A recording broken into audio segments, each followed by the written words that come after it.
I will jump right in, and I'm going to be as quick as possible. Just in case you were not here last week, I talked about 7 years of famine, or 7 years of abundance and 7 years of famine. And I talked about the man Joseph, how that he had the ability to dream, he had the ability to interpret, he also had the ability to implement. And we said that these three things are very important in our lives. And we interpreted, or we translated the ability to dream as the capacity to conceive of a thing in the future that will come to pass. I remember also sharing that research has shown that people who are highly successful have the ability to conceive of possibilities before they happen. Joseph had the ability to dream. He had the ability to conceive of possibilities before they happen. He also had the ability to interpret. It's not enough to have a dream. You have to interpret it. What's the implication? What is required? What are the responsibilities? And then he had the ability to implement. He had the wisdom to implement, and which means you have the strategies, you have the tactics, you have the blueprint for how this thing will come to pass. And in our lives, we need all of this. Now, so Pharaoh had a dream, and in his dream, he saw 7 cattle that were really lean. And these lean cattle swallowed up 7 fat cattle. This story is found in Genesis chapter 41. If you read the entire chapter, you get a very good picture of the entire story, right? So the 7 extra lean, super lean cattle swallowed up the 7 extra fat, well-fed cattle. And even after swallowing up the 7 well-fed ones, they didn't even look like anything had happened. They just remained as lean, as cranky, as, as dull, as ill-fed as they were. And then he says in his dream as well, he sees that 7 literally blighted, ill-formed maize, right? Corn, like corn in the cobs. 7 of them swallowed up fatted, fresh, well-formed, nice-looking corn, right? And then Joseph had to interpret it, because the magicians, the astrologers, the soothsayers, the Chaldeans were not able to interpret this dream. So Joseph had to interpret the dream. And so he began to give the interpretation. The interpretation was that 7 years of super abundance were coming on the land, and then there were going to be 7 years of famine. And then he tells him what to do. I said in our lives, we will have figuratively speaking, 7 years of abundance. And our 7 years of abundance would just be that season where you have extra income frequently flowing in, where you have ease of supply, where there's just favor, where maybe there are many opportunities, or maybe there are several people giving you money. There are some kinds of opportunities that are unusual, right? That would represent your 7 years of abundance. And whether you're a student, you're a worker, or irrespective of what you do, sometimes there is just that season where there are extras and extras and extras. And we said you have to discern it. You have to know that you're in your 7 years of abundance. If you do not discern it, then there's a tendency to be wasteful, because there is such an ease of cash flow, such an ease of income, such an ease of things happening for you, that you become careless in your spending. And if you check why people run into hardship, many times it's because at the times when they have, they do not know how to manage what they have. Let me also show you a principle of God. God is in the business of giving us what we are able to manage. What we're able to manage. God doesn't give us only what we pray for. He gives us what we're able to manage. What we're able to manage. There are many people who are suffering from financial hardship now, who would talk about, days when they had, years when they had, there was a certain season when they had. But what did they do with what they had? Listen, it is God's intention to bless you with something today that can last you for a lifetime. Hey, I'm going to repeat that. It is God's intention to bless you with resources today that will last you for a lifetime. Listen, it is God's responsibility to put the resources in your hands, but it is your responsibility to grow the wisdom that can manage and multiply them. It is God's responsibility to put resources in your hands, but it is your responsibility to grow in the wisdom that can manage and multiply them.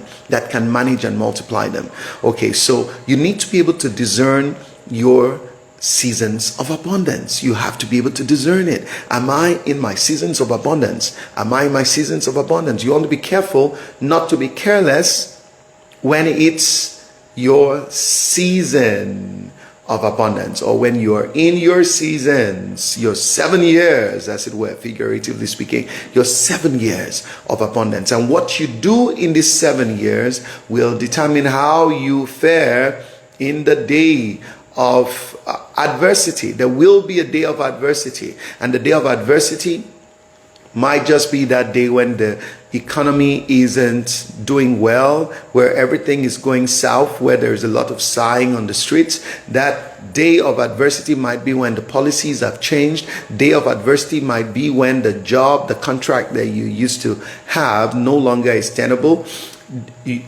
Your day of adversity might just be a time when things aren't working now like they used to be.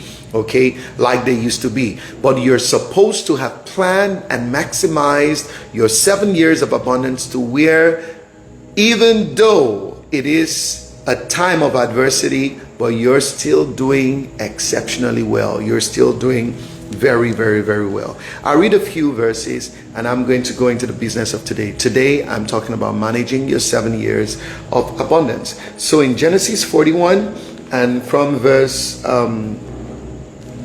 33, now therefore let Pharaoh look out a man discreet and wise, and set him over the land of Egypt. Let Pharaoh do this, and let him appoint officers over the land, and take up the 5th part of the land of Egypt in the 7 plenteous years, and let them gather all the food of those good years that come, and lay up corn under the hand of Pharaoh, and let them keep food in the cities, and that food shall be for store to the land against the 7 years of famine, which shall be in the land of Egypt, that the land perish not through the famine. Verse 37, lastly, and the thing was good in the eyes of Pharaoh and in the eyes of all his servants. Now let us unpack these verses from verse 33.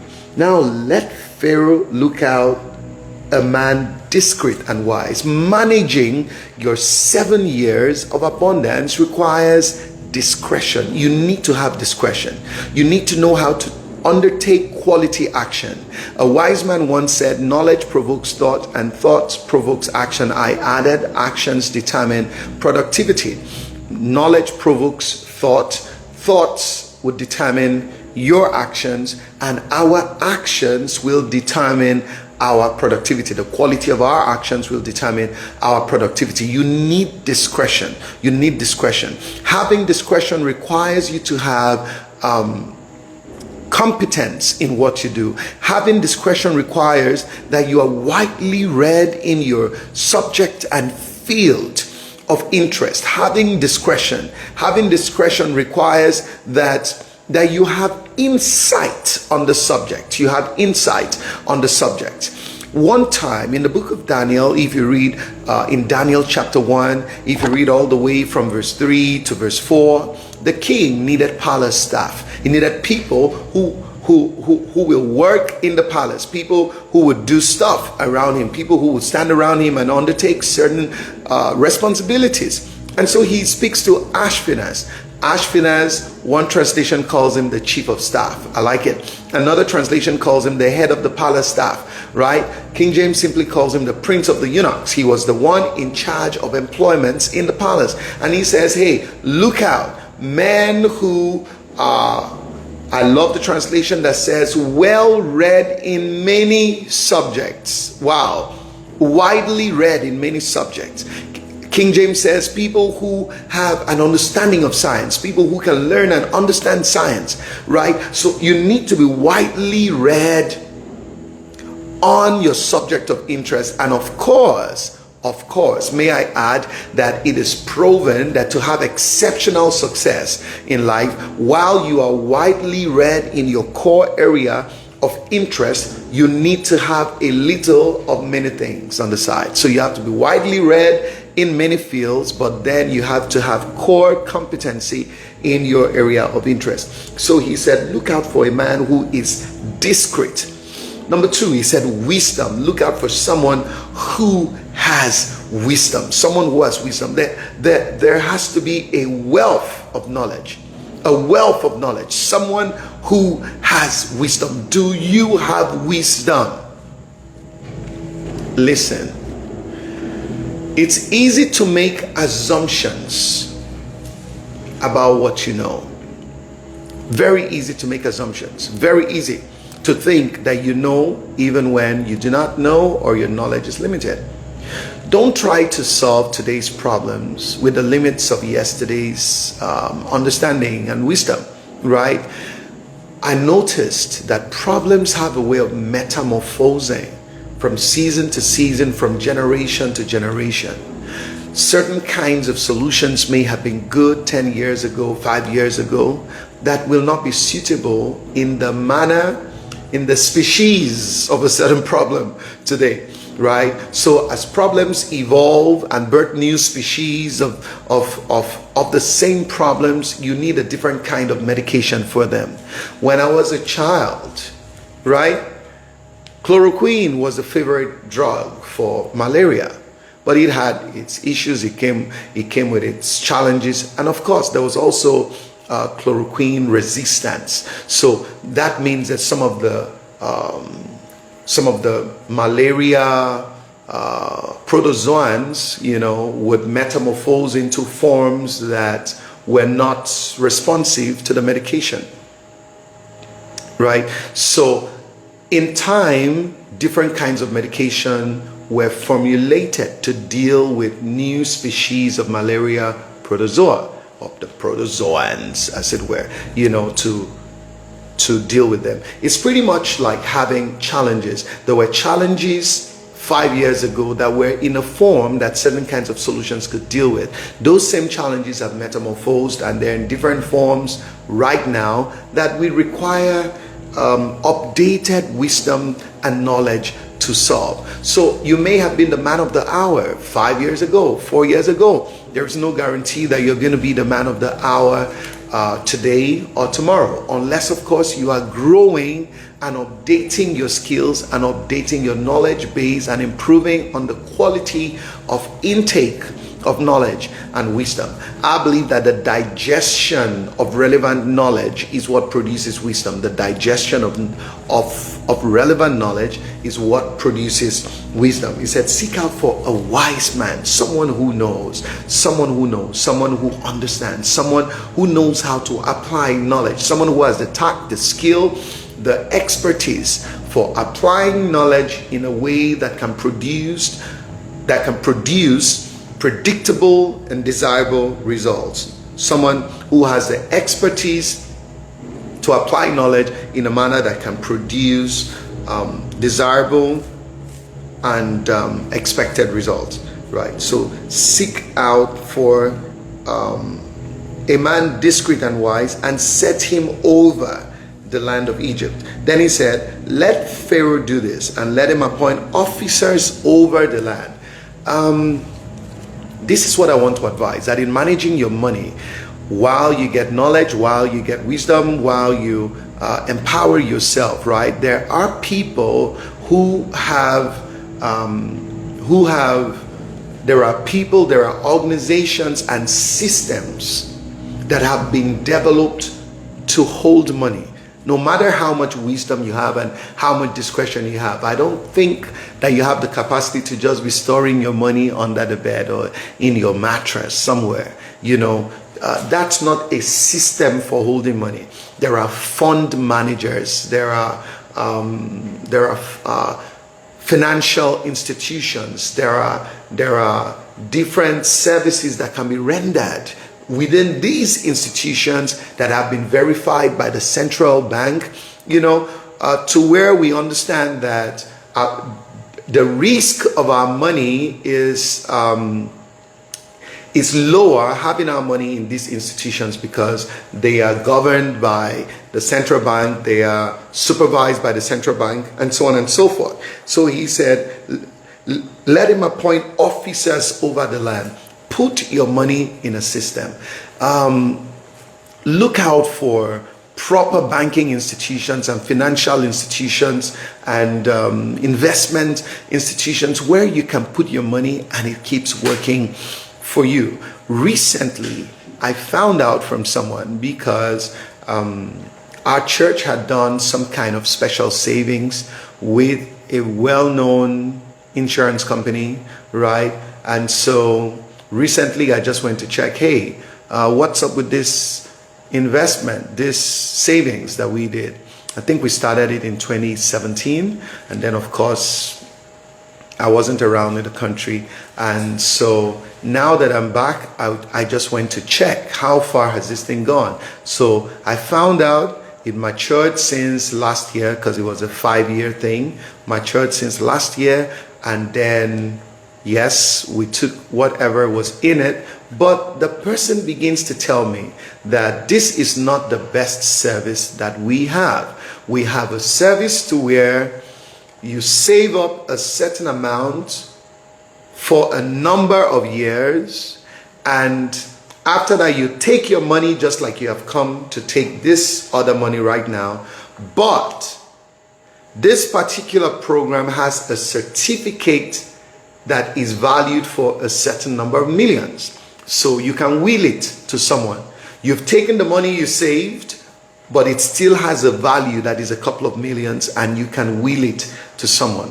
What am I talking about? There are fund managers that have information that can help you. There are financial institutions that can handle your money. Okay, last week I did talk about, I said the first land I ever bought came from that kind of thing. So there is a bank that has some special saving program, and many years ago I would just throw in little money there. It was a 2-year plan that I did, and I'll throw in little money, and after 2 years, the money was ready for me to take. But within that time, just when that money was getting ready, somebody had a link to a certain area of town that was opening up, and land was quite affordable right there. And I pulled that money and straight up, I bought that land. Now, you need to have an organized system where your money can be managed. Set officers over the land. Now, he said, and take up the 5th part of the land. The 5th part of the land, this is 20% of the land.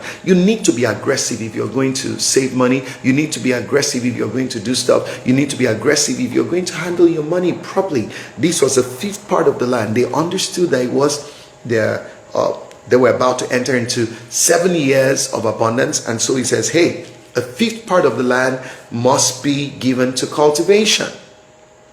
How much of your money is in something that produces money? Do you have land? Land is a very powerful form of investment. Take up a 5th part of the land. Do you have land? Are you planning to buy land? It's very important. Buy land. Buy land. And last week I stressed it. Do something, own land. You need to own land.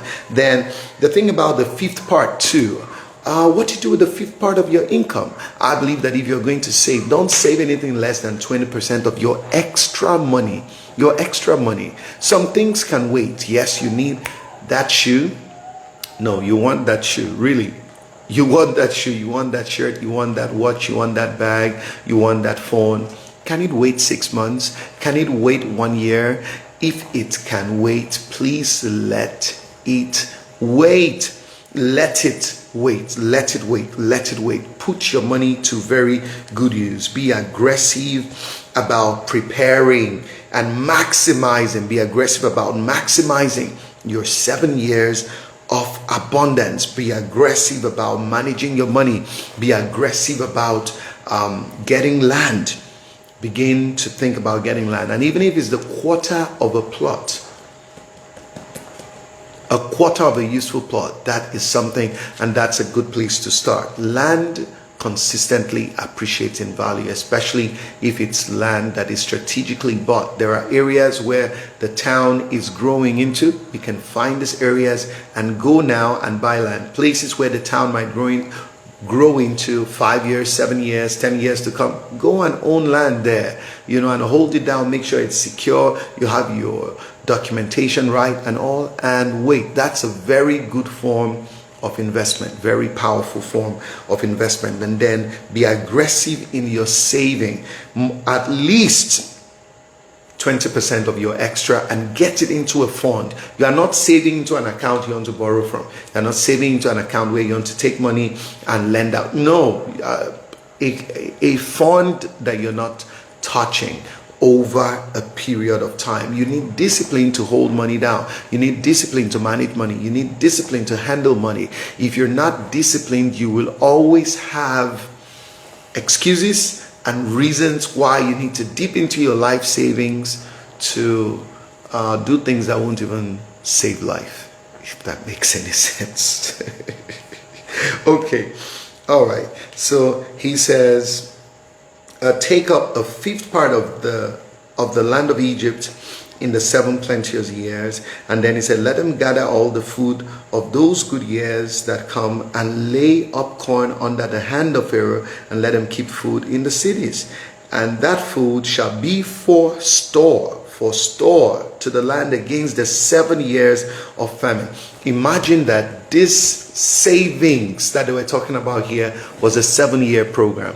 They were not going to touch this corn that they were saving up in storehouses for the next 7 years. For the next 7 years. You need such a fund that you're not going to be touching this money for the next 2 years, for the next 5 years, the next 10 years, as the case may be, right? Where you say, I am consistently putting a minimum of this amount in this fund, and I'm not touching it for so many years to come. It is very, very, very important. If you're going to be able to handle money, you must kill certain desires, right? There are many latent desires that begin to show up the moment money shows up in your pocket. I tell you, things you didn't seem to notice before, or things you just turned a blind eye on, will begin to catch your attention, you know. And if you're not careful, many desires will just show up. They were latent before. They were in some kind of attenuated state. Now they gain life and come back, and they begin to call your name because you have purchasing power. One definition of maturity is the ability to manage the influence of purchasing power, right? So you must have a storehouse. You must kill certain desires. You must kill the urgency. There are things that have urgency and no importance. I believe I owe you to tell you the truth, right? There are things that drain money. And some people are broke not because God hasn't blessed them. Some people are broke not because they earn little. They are broke because they are not wise, they are not discreet, and they are not disciplined. You need wisdom, you need discretion, you need discipline to handle money. Yes, you can drink champion and never win. You can drink harp, which is a musical instrument, harp, right, and still be depressed. You can drink star and never shine at all, right? You can drink Budweiser and not be wise. So be careful what you drink. Be careful what you drink. All right. So you need to be able to discipline yourself and to put money in a fund. All right. Put money in a fund. Some things can wait. You can delay immediate gratification. Some things can wait. And start giving yourself a target. Set a target about something that can produce income, or something that is a super savings opportunity that you want to be engaged in. All right, that you want to be engaged in. Very important. Start getting your money into a safe place. Start getting your money into a safe fund. Start giving your money work to do, and that's a good place to start. I hope this helps you, and I hope you learned something today. The truth about genuine success is that truly successful people are not surprised that they are successful, because success is the product of the application of proven principles, right? Proven principles, surefire principles that guarantee a progression into a desirable place that we can call success. So truly successful people are not surprised. They would rather be surprised if they were not successful. So anyone who thinks tomorrow is not assured, and so they have to waste today, they're really not wise. They're really not wise. People have their houses in their bellies. They have their investments in their bellies, their lands and stuff. So let's be wise. May the wisdom of God be with you, and may knowledge and understanding be sweet to your soul. In Jesus' precious name, amen.